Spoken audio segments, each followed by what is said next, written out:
Hello, everyone. Nice to see you. I can't actually, Zoom just changed everything. And now I can't if when everything isn't where you're used to it being, Emily. Yes, yes, And it you're looks like, "Oh my different. gosh, I know this, but I don't know this." Right. So, I am so happy to have everybody here. I can't see anything for the chat right now, but I will figure that out shortly. But welcome to everyone and welcome, Emily. Thank you so much for joining us. Emily's going to be introduced in a few minutes, but I want to start by saying that I'm very excited to have Emily here. I have known Emily. How long is it now, Emily? About 4 or 5 years for sure.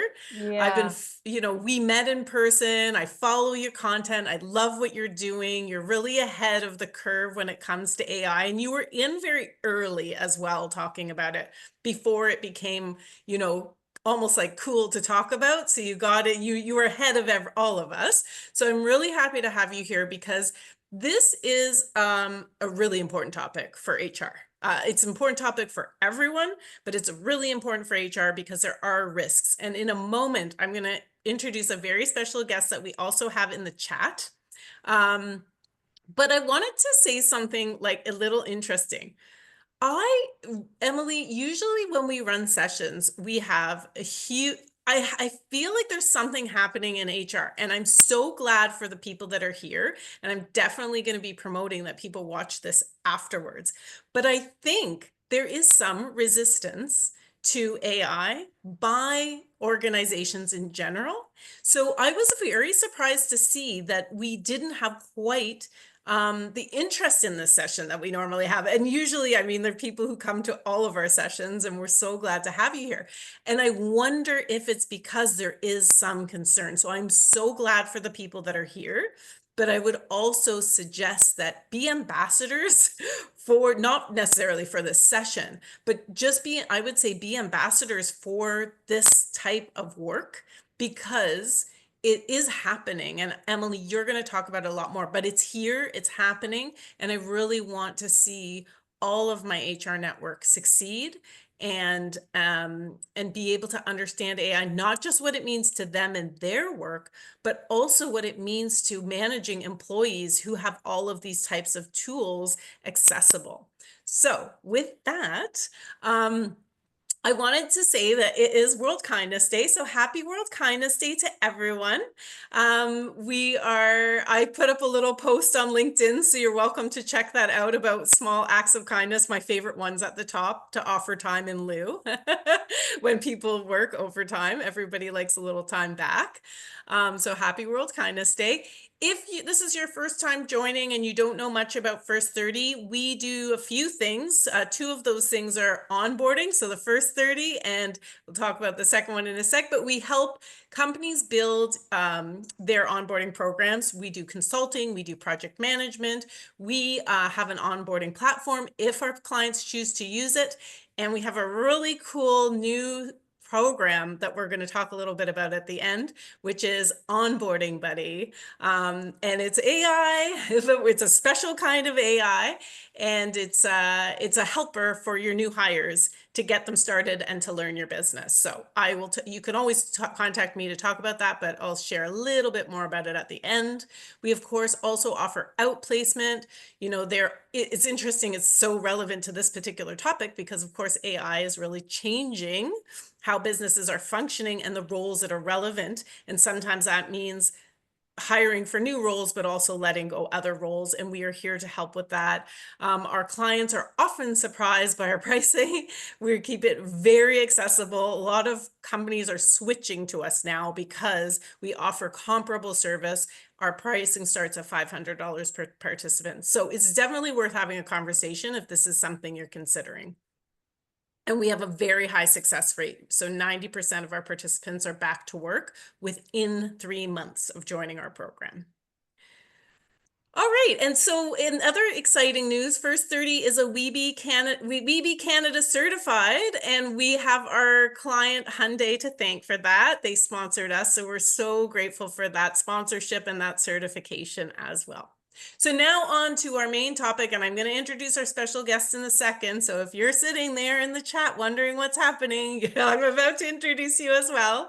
But as I said, AI, it's here. Like, we have to learn how to use it effectively. It can be very complex if we don't know what we're doing. I think it's probably, even once we know a little bit about what we're doing, it's still quite complex, but there are ways to simplify it. And that's why we have Emily here today to help us simplify it. We also have our special guest in the chat, Jasmine Samra of Gowling WLG. I'm sure she's saying hi right now. I just saw the chat pop up. So Jasmine, thank you for joining us. We know that because there's so much opportunity with AI, but there is a lot of risk for the organization. So Jasmine's in the chat. If you have questions, it's not legal advice, but if you have some questions about your policies, about kind of the legal side of things, please pop them in the chat. And Jasmine will be there to answer.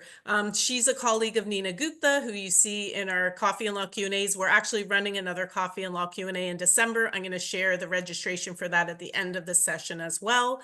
But Jasmine shared last night this. It gave me pause, Emily. When I saw this, I was like, oh my gosh, this is scary. So one of the things that ChatGPT is getting known for doing, and this is not HR specific, but it is important for HR to know, is that it can write code, meaning it can write the code that supports the technology that companies are building. And Samsung got in this interesting position where their employees were using it to fix code, and it was in an open source AI, and we're going to talk about the difference as we go, but that code was put out there into the world, and it's caused all kinds of problems because this was proprietary information that was put out for public consumption. So I wanted to point that out. So if you're thinking, oh my gosh, I have questions that I need a lawyer to help me with, maybe start putting those in the chat, and Jasmine will help you if you're thinking of situations in your own company. And then Amazon had an AI recruiting tool. This is more specific to HR, that showed bias against women. Now, this was a few years ago now. It doesn't mean things are perfect now, though. So we have to be aware that these are some of the risks with AI. And I want us to be thinking about that as Emily is presenting. So two things. What are the use cases for HR, which we're going to talk about at the end after Emily's presentation. So we're going to get very specific. She'll get broad and answer questions as well. But then we're going to get very specific on the use cases. But the whole time we have to be thinking, unfortunately, we do have to be thinking about the risks. Emily, on to you. Thank you again for coming, and I'm going to pass it over to you to share with us your expertise, which I'm really interested in learning more about. Thank you, Amy, for that amazing introduction. Thank you to all of you for joining us today to dive into this exciting topic. There's a lot going on in the world of artificial intelligence, and I hope today to sort of demystify some of that information. There's a lot of hype surrounding AI. What I want to convey to you are some of the facts about where AI is at right now in terms of its technology, in terms of the capabilities of this, and how it can relate to what you are doing. This is also important information to keep in mind as AI will reshape the workforce. And Amy, if you can hop on to the next slide. Yeah, sure. I'm going to walk folks through what some of this might look like. So a little bit of background about myself. My name is Emily Daly. I often do artificial intelligence and marketing training for organizations, both virtual training and in-person training at organizations across Ontario and beyond, helping people to understand what artificial intelligence is, what it means, and how an organization can actually make use of this new technology. I'm a top AI voice on LinkedIn, where I share a lot of news and updates. Feel free to connect with me on LinkedIn if you like. I'm a member of the Canadian Marketing Association, and I teach marketing part-time at McMaster University. So I came into AI only a couple of years ago when it became sort of publicly available. So ChatGPT, which is the first major common AI tool out the gate, I jumped on it straight away. I was curious. I wanted to learn more. I started taking webinars and kind of exploring this tool myself. And since then, ChatGPT has only grown. So more and more people are using it in the workforce every single day. Some people are doing this in an official capacity. We'll go to the next slide. And some folks are doing it sort of unofficially. So I want you to think about your staff. I want you to think about the folks in your organization, maybe even your suppliers, your contractors. They may be also using artificial intelligence. Certainly, your competitors may also be using it. This is not something that organizations are necessarily going public about. This is not something that you're seeing people shouting from the rooftops about how they're using AI. In fact, if you do some research online and look for organizations that are using AI, a lot of them are not talking about it. So That I think that's a really important point that you just brought up there, because I'll give a real life example, right? Say you're working with a supplier on a subject. Say we would never do this, so I can hold my hand up and say this would never ever happen. But you can only imagine if you're planning layoffs or something, right? And you share that with a supplier, and they're trying to write a proposal for you. So it's an easy one for me to share because we don't write proposals. So, but imagine you were asking for a proposal. If someone put that proposal, they were trying to refine it, and they put it into an open AI source, they are putting it out into the world. And that is something that companies should be conscious of, because if your suppliers are using it and they're not blanking out your name, if they're putting information in to help them make something better for you, that can be a real issue. definitely a risk. And as Yeah. HR professionals, as managers, as business owners, we all need to be aware of the risks of this technology. And I also believe we need to learn how to make it work for us, not the other way around. So hopefully today you'll walk away with some more clarity on how to do that. So the International Monetary Fund has estimated that 40% of the world's jobs are going to be affected by AI. People don't love to hear this, but I think it's better to be prepared for what's coming. And Sorry, I want to make sure. Oh, sorry, Emily, I went too fast that's on your okay. slides. Not no I'm problem, no back to the right problem. one now.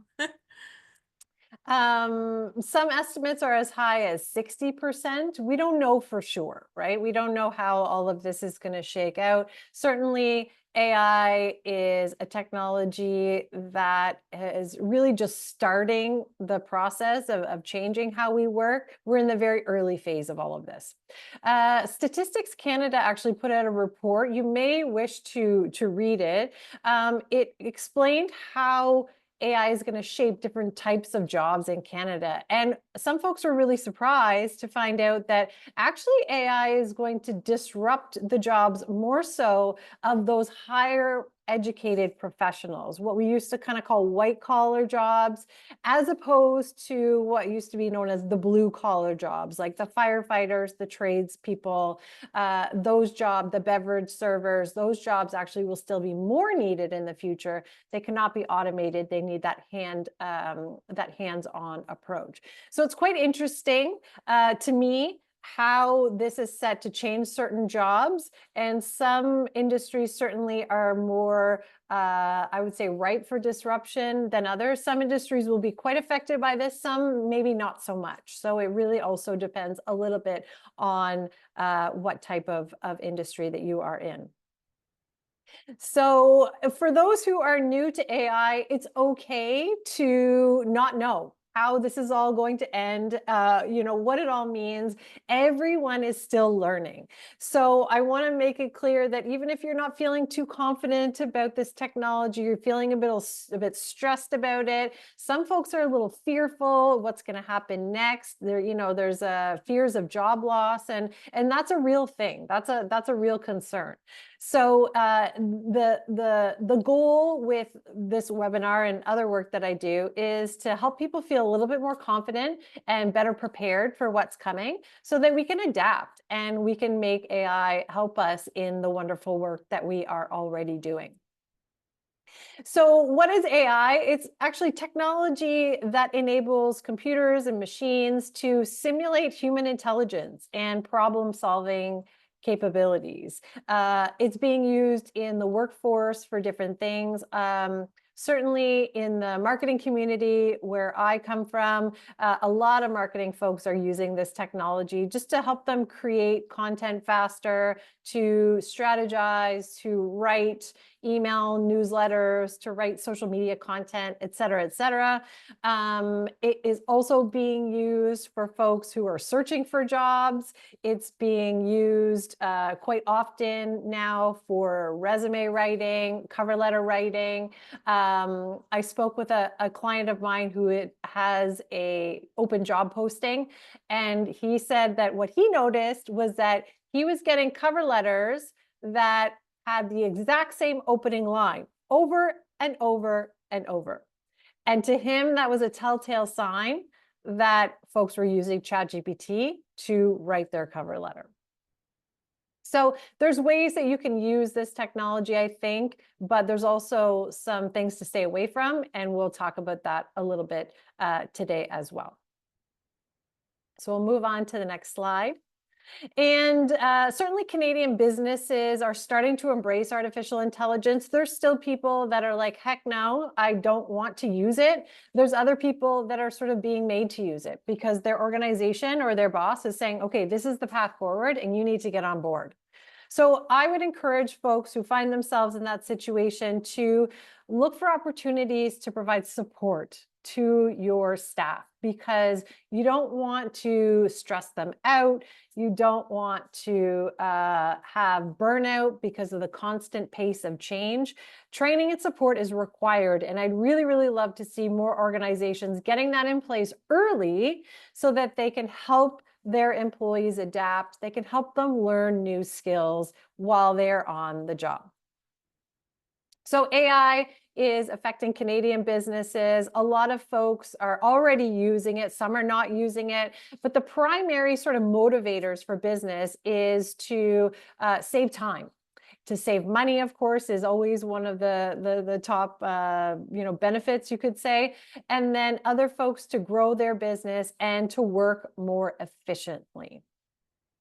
So those are the sort of key pieces. We'll go to the next slide that most people are sort of hoping for when they use AI in the workplace.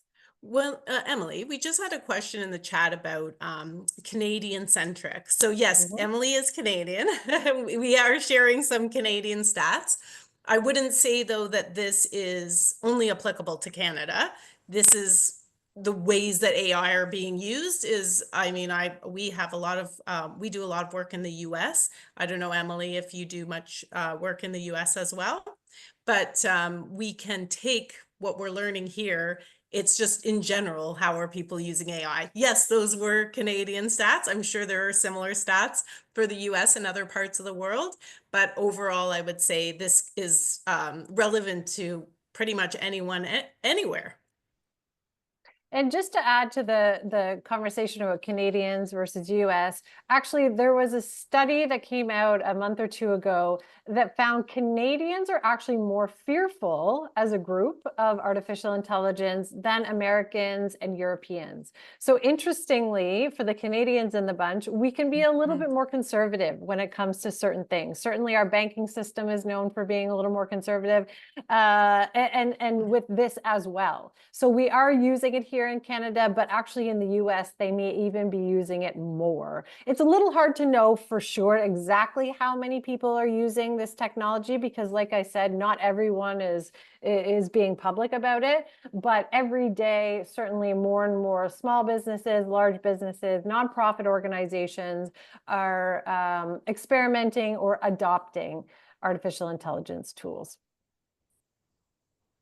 So the technology itself is getting better and better. It's getting faster and faster. It's getting capable of doing many more things. It's a little bit scary almost how fast some of this is going, there's very little regulation at this stage. And I think that this is something that is somewhat on the radars of our policymakers in different countries and government officials. But the pace of change, I think, is such that, it's happening so fast. There's not a lot of oversight. There's not a lot of regulation in place just yet. I do hope that that changes from, a society standpoint. I'm a parent of 2 kids. I want my kids to be safe when they use this technology in the future. But right now, you have to know how to use this technology safely, and your employees will need to know that as well, what to do and what not to do. And you may consider implementing some governance or an AI usage policy in your organization so that your existing staff, any new hires, for example, are clear on what they should be using AI for and what they should not be using AI for. So we're at the very beginning of this. It's going to take years for people to adapt. This is not an overnight process. Our society needs to adapt. Our education system will need to adapt as well. So young people coming up are prepared to work in an AI-powered environment and can get AI working for them. These are the skills that future employers may be looking for. So keep in mind, if you have young people in your home and they're using AI, that can be a good thing. That can help prepare them for the future. And all the more reason to learn as much as we can about it now. For those of us who haven't, I know you and I, Emily, we have, because it's of interest, and we have the types of businesses where we have the flexibility to learn about whatever we need to learn about to grow our business. Whereas in organizations, if you're in a role in an organization, it may not be part of your scope to learn about AI and to utilize AI. It doesn't mean there aren't use cases for you. But I would invite everyone, and I'm sure everyone here is really interested in it because they're here. But certainly if it's something that we are resisting, or your colleagues are resisting, or your team members are, I hate to feel like a Borg. Resistance is futile. I hate to say that because I don't love everything about what AI is bringing to the world either. But the fact of the matter is it is here, and we can only help ourselves the more we learn, because as you said, we're just starting this journey. But if we haven't started learning now, what will the world look like to us in 5 years? So Absolutely. I yeah. agree with you. It's technology that has problems along with it, and those problems still need to be worked out. But on the whole, sticking your head in the sand and avoiding it is going to become more and more challenging, because even if you are not using a tool like ChatGPT in your work, you're going to notice, and give me a thumbs up in the comments if you've noticed this yourself. There are AI powered features sneaking their way into the technology that you're using on a day-to-day basis. So if you're using Microsoft Outlook, or you're using Microsoft Office, you're using Excel, you're using HubSpot, you're using Salesforce, whatever that may be, you're going to notice that those AI powered features are becoming more and more prevalent and more integrated with the technology that you're using every day. So harder to avoid, but certainly can help you perhaps with some of the work that you're doing. And I think the biggest benefit in our workforce at the moment is offering something that can save us a little bit of time. People's time is so precious, and a lot of people are pretty much at their max. So if there's something that can ease that a little bit for them, I think that can be a really big benefit for some. So what does an AI-powered organization look like? Well, 5 years from now, 10 years from now, we may be having another conversation. At the moment, a lot of folks are using AI technology like ChatGPT and other tools for some of the items that I've listed here. This is not a comprehensive list by any means, but certainly these are some of the common places where people will start when they are new to using AI. And by the way, if you haven't had a chance to test out an artificial intelligence tool, it's really very easy to start. You would type www.chatgpt.com into any web browser, or you can download the ChatGPT app to your phone or your tablet if you prefer to do it that way, and you're up and running. You don't even need a login and password anymore. You can start now, and I encourage you to experiment with something that is very low risk. Experiment with perhaps even a hobby. Maybe you like to cook, for example. Ask ChatGPT to create a recipe for you and give it some specifics. I'll give you an example. I don't like food waste, and yet I had an abundance of very random ingredients, eggplant and onion, and I asked ChatGPT to come up with some recipe ideas so that I could use up the eggplant and the onion. And it gave me a recipe right away. So I was like, cool, that solves my problem. That solved me. I didn't want to throw this out. Now I have something to go on. So, there's lots of fun uses that you can experiment to outside of the workplace. And this can be a good way to feel out how these tools work. Oh, can I just bring up one more fun one? Yes, please. Yeah, so if anyone has any other ideas, add them to the chat, because this is fun, and it can get us started for anyone who hasn't started yet and can get us started. Holiday destinations. You can learn about Yes. the areas that you want to travel to. Maybe ChatGPT will be great at giving you like ideas about small towns and things that you might not have discovered otherwise. So that might be a fun travel, cooking, any kind of recreation that can be a lot of fun to try. That's a great idea. I love that.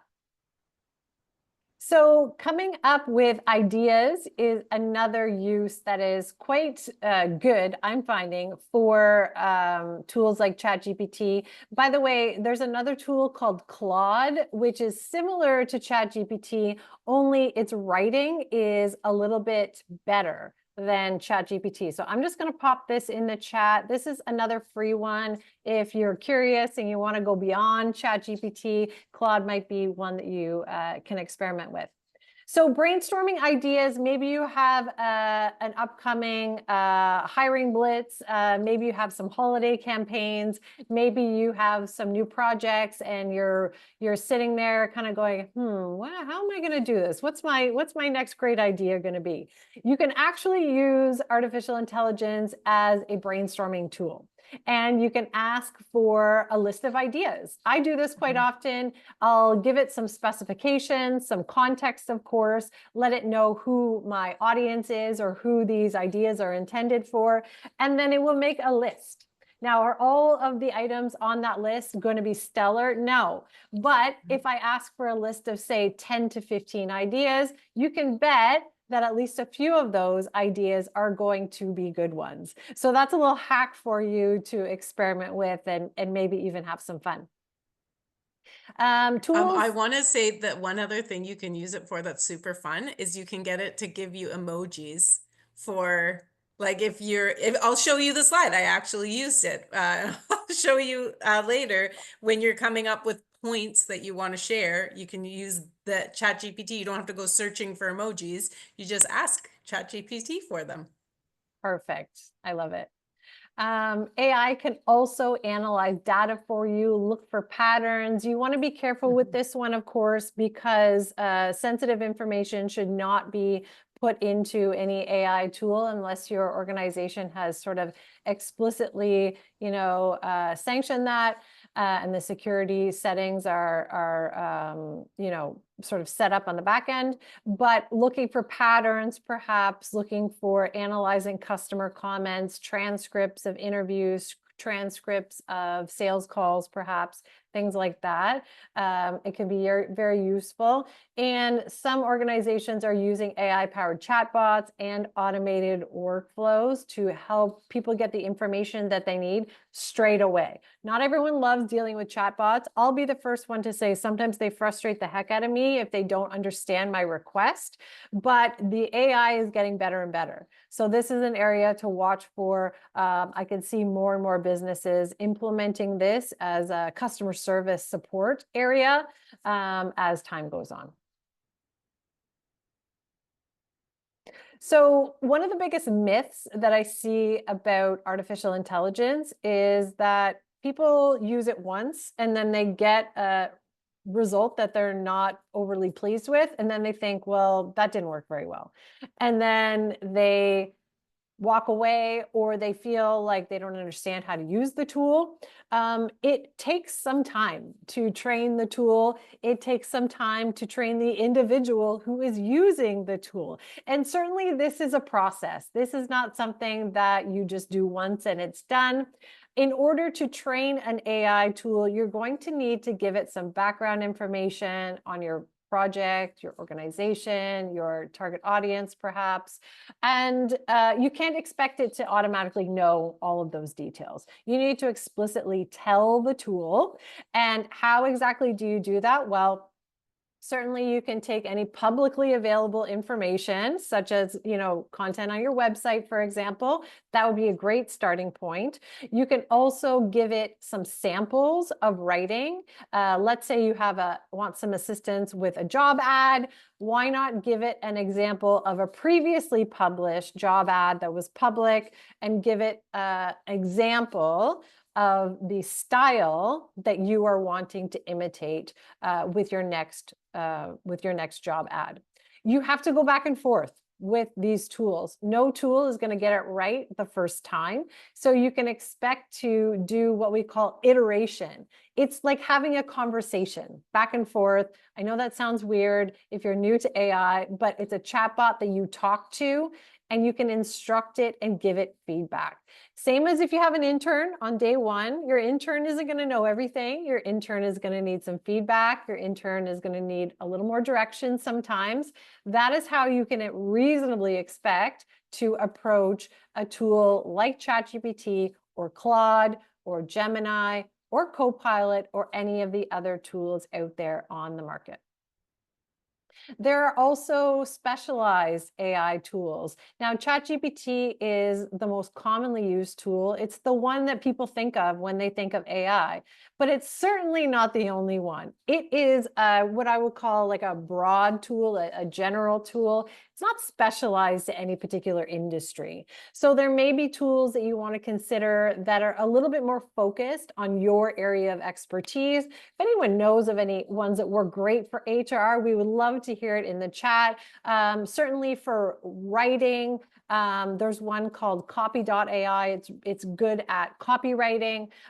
If you do social media management, for example, there's an AI assistant tool built into Buffer. So you can see there's different ways of doing it. You don't always have to go with ChatGPT.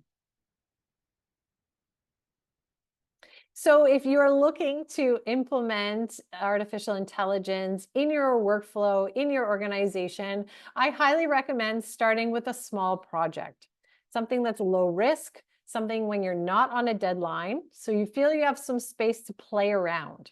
Playing truly is learning. It's the best way to understand. It's the best way to absorb new information. So I encourage experimentation. I encourage playing around with some of these tools. Of course, not inputting any sensitive information, but getting a feel for how they work, trying out different prompts. Prompts, by the way, are the question or command that you would type into an AI tool, same as you would type into, let's say, a Google search box. So we're going to start small. We are going to train the tool, giving background information, giving context about who we are and what we're trying to accomplish. If you just say, write a job ad, it's not going to know how to fulfill your needs. It's going to take a stab at it, but what it gives you is probably going to be pretty lousy. It's going to be pretty general. It's not going to be well written. And there's a risk associated with that too. If you're producing content and producing work using AI that's poor quality, then you're putting your organization at risk as well. So you have to understand there's some training involved on the part of the tool. The more you use it, the more it will typically remember your preferences, remember some of your specifications. It doesn't remember everything, but the algorithm that powers these tools is designed typically to store information for the purpose of training the tool. Emily, can you share with us? So there's different versions of ChatGPT. I'm just using ChatGPT, and people, thank you very much for putting your recommendations in the chat. I'm going to ask everyone to put their recommendations in at the end. So I have a list, and actually going to send out the list. It's not going to be detailed. I'm not going to know what everything does necessarily, but I can send you the list next week when I send you the replay of the session. So I'll ask at the end for everyone to re-add their recommendations. Um, so I was going to, I think it would be worth explaining. There's paid versions of ChatGPT and free versions of ChatGPT.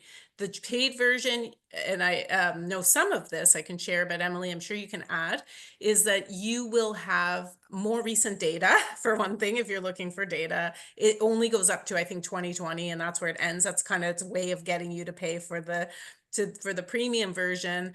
I think, Emily, you share this with us though. I think you get a more closed system so you can input things, but it's not going out into the world on a paid plan. And it will do better at learning you and learning your voice. But please tell us what you know and correct me if I'm wrong. Sure thing. So with ChatGPT, there's a few different sort of levels, a few different systems that they have. ChatGPT Enterprise would be probably the most suitable Oops. version for a big organization. So if you're a big company, most likely that would be the one that you would want to go with. But also ChatGPT is not the only one. So I know at Humber College, because I do some consulting with them and teaching there, they use Copilot. And they like using Copilot because they're a Microsoft-based organization. Copilot is the Microsoft AI, and they can set the security and IT settings in a way that makes them feel a little more secure. So they have a little more control over that. And it's sort of integrated with their broader systems. With ChatGPT, oftentimes people are just kind of using it like on their own machine or even on their phone. So it's not necessarily tied to, the organizational systems. I'm not an IT expert. I'm not a legal expert, but there is a setting on ChatGPT where you can sort of turn its memory off. So it's not going to be storing all of your information when you input it. So everyone has that option. The default setting is that the training is on. And so what this does is it helps the tool understand your preferences, and it remembers, next time you ask for a similar thing. If you don't want that information stored, regardless of what platform or version you're using, you can turn it off. But ChatGPT, the paid version, has more enterprise level controls. It has more, let's call it bells and whistles. And it may be a very worthwhile investment, particularly if your business is sort of adopting this technology for use. It would be well worth exploring. You can go to the ChatGPT website or the OpenAI website. OpenAI owns ChatGPT, and you'll see more information about the different tiers, the different plans, and what that covers off from a security and data privacy standpoint. That's great. Thank you. We're getting some questions, and people are concerned in the in the chat about the Copilot security. So Jasmine's there sort of pitching in to help. Great. That's great. And of course, I say this every single time I do a workshop or a corporate training session. I tell everyone I meet, you have to fact check everything. You cannot rely 100% on artificial intelligence because it makes mistakes. Okay. And it's not necessarily going to tell you when it makes a mistake. Here's the thing. It will sort of act as if it knows the answer. So it's on us as users, it's on us as professionals to have oversight over every single thing we use this technology for and fact check it. Even if we've been using it quite successfully for some time, you still have to watch out for any errors and what are called hallucinations, which basically just means it just makes stuff up. And it can be a little sneaky about that at times. So keep your eye out for that. Yeah, that's really good advice. So a lot of folks are worried about the impact of artificial intelligence on the workforce, and I understand this. You know, I've met people who have said to me, Emily, I'm only a few years away from retirement, and now this happens. Now I have to go and reapproach my whole, my whole career. And it wasn't on their bingo card. They did not know it was coming. They were not prepared for it. They are not enthusiastic about it. And yet here we are. So a few things to keep in mind. I do believe human talent is still essential. We are all still needed. We are all still in charge. We are the boss, let's call it, and the AI is working for us. The AI can be used as our assistant, and in fact, it is for a lot of people. So, I know the manager at a prominent nonprofit organization based in Toronto, and she said, if I didn't have artificial intelligence, I'd be working till 11 o'clock every night, and I would never see my kids. So she uses this technology every day just to help her get her work done, because a lot of people since COVID are being asked to do more with less. This technology maybe came out at the right time. I don't know, just hypothesizing here. So incorrect information is something to absolutely watch out for. You want to read over everything. Okay, I see the question in the chat there. Can you give me an example of fact checking? It's a person who is managing the project, reading over everything with a fine-tooth comb. Okay, so reading over the written content, reading over the data analysis, whatever it is that AI is up to, you need to supervise that same as you would supervise a person. Fact check it before it goes out the door, no matter what. Data privacy concerns are, they're ongoing. I don't know what the answer is to this. I do know that you put information into an AI tool, where does it go? We can assume that it's, being stored somewhere in, I don't know, Silicon Valley, wherever these companies are based. It's a consideration. Some legal organizations really don't like this because they don't know where this information necessarily ends up. Could there be a leak? Could there be a hack? There are risks inherent in this technology, same as any other technology, but new risks that perhaps our industry or our government hasn't quite, put a lid on just yet. I think one of the biggest risks, to be honest with you, is the poor quality. AI can do a great job if it's trained properly and the user is trained properly, but that's not always the case. So what I'm starting to notice on LinkedIn, for example, I spend a lot of time on LinkedIn. There's a lot of content that's clearly written by ChatGPT, and I know the signs, I know the style of this content. It's not great. The writing that ChatGPT produces by default, it's not super high quality writing, okay? And people notice when there's content out there, particularly if it's under the LinkedIn account of an individual and it doesn't sound like that individual, or it just feels a little bit like it's sort of canned content. People notice it. I'm very non-judgmental when it comes to this sort of thing because I use AI as well, but I don't get AI to write the whole darn thing. I use it again as an assistant, coming up with ideas, maybe helping me to edit or polish my content. I am still in charge. And that's really how I recommend people use I it. agree with you 100%, Emily. I see the exact same thing. And I've been sent proposals by people, and I can even tell, like a speaking proposal or something, I can tell it's just been totally written by AI, and it doesn't help that person or that business succeed. Because people like you and I notice that really, really fast. Absolutely. So a few things to keep in mind. Be sure to pop in your questions for Jasmine there. She's there to help answer and bring such fantastic legal and copyright expertise as well.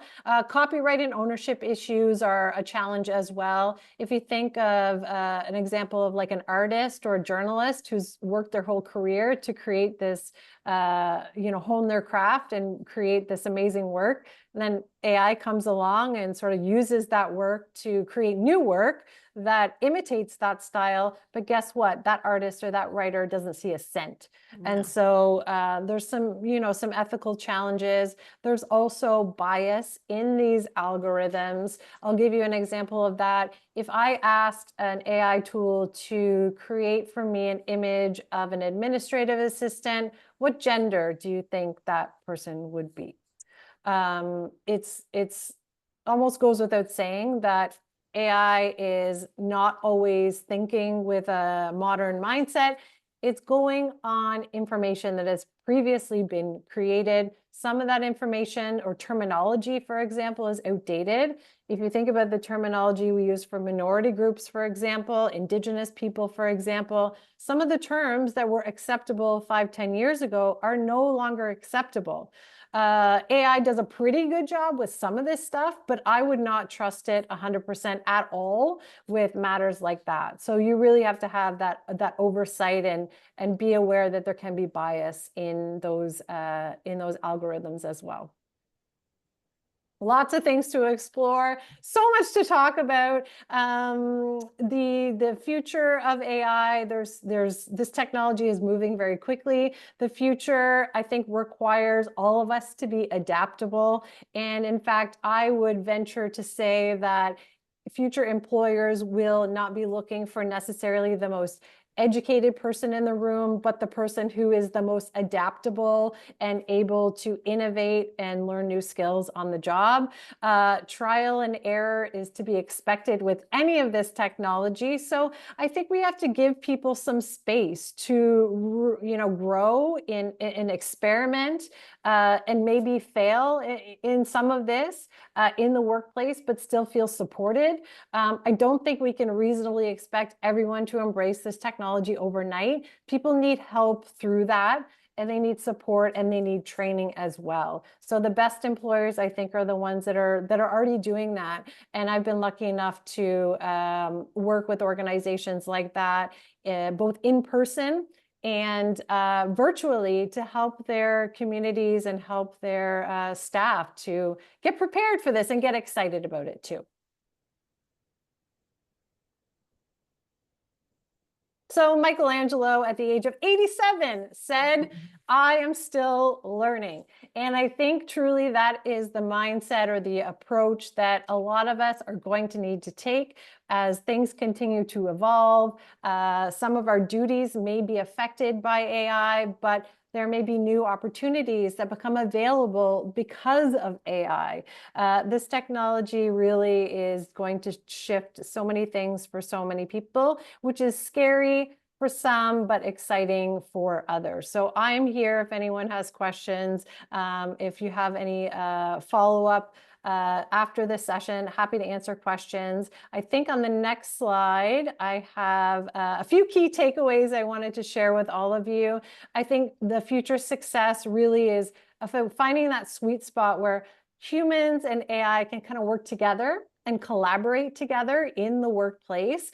And the smartest organizations like you folks here are now preparing or starting to think about preparing for the impact of AI in their staff. And that ethical piece is really important. That training piece is really important. So what can you do to help your staff understand now what they should be using AI for and what they should not be using AI for? Maybe that's a governance policy. Maybe that's some training. Maybe that's a meeting. There's different ways of going about it, but it's certainly a conversation that should be had, because guess what? A lot of folks are already using it. They may just be a little more quiet about that. Yeah. And this is actually, I follow you. I get your newsletter and it's excellent. So I do recommend. Thank you. I'm going to talk just very quickly about some use cases for HR, but Emily, that was amazing. Thank you so much. Can you please add your details in the chat as well, your email address and your LinkedIn, so that Yep. people can connect with you. Maybe if people don't have their phones handy, it might help to put the actual email Sure thing. URL for the QR code that you have there. we don't have a ton of time, and oh, sorry, you've got everything here, but it's It's always all good. easier when I'll it's in put the it in the chat. chat. It's okay. And I'm seeing that people are really enjoying this. I just wanted to touch on a very few things that apply to HR specifically. I'm not going to go into a lot of detail. Certainly, if you want these slides from me, you're welcome to reach out and I can just send you the slides so you can go through them on your own.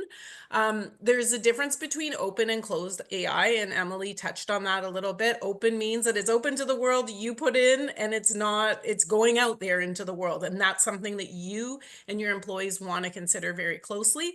Closed AI is something you will have control over. It comes at a premium, generally speaking, but it's a closed system of the information you put in and the information that people can take out of it. So that is good for companies, say like a car company who has all kinds of manuals that they want their engineers referencing, but they only want them to have that specific information, or a sales team, they only want them to have specific information. So open versus closed is a really important consideration when you're thinking about adopting AI as an organization. Some HR use cases, I thought I'd just put these together, and I did get the emojis from ChatGPT because they're more fun than what I can find other places. But so obviously jobs, ads, and resume sorting. I've gone into some of the recommendations I would make for each of these as we go, but I'm not going to have time to go into all the detail. I always like to end on time for everybody because I know we're all very, very busy.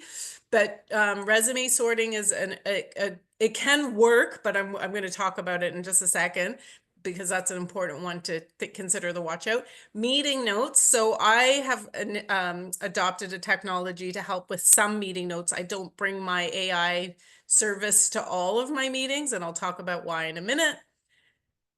Corporate communications, it can help, like Emily was saying, if you have corporate communications coming from HR, it's not that ChatGPT should ever write your corporate communications. If you can make sure that you're taking out any proprietary information, it can help refine what you've already written. And sometimes it can help make it sound, we're not all professional writers.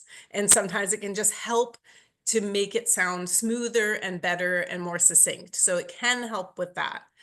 Information gathering with all of the watchouts that Emily pointed out. And I know, as I said, if you don't have a paid version of a platform like ChatGPT, you're getting old information.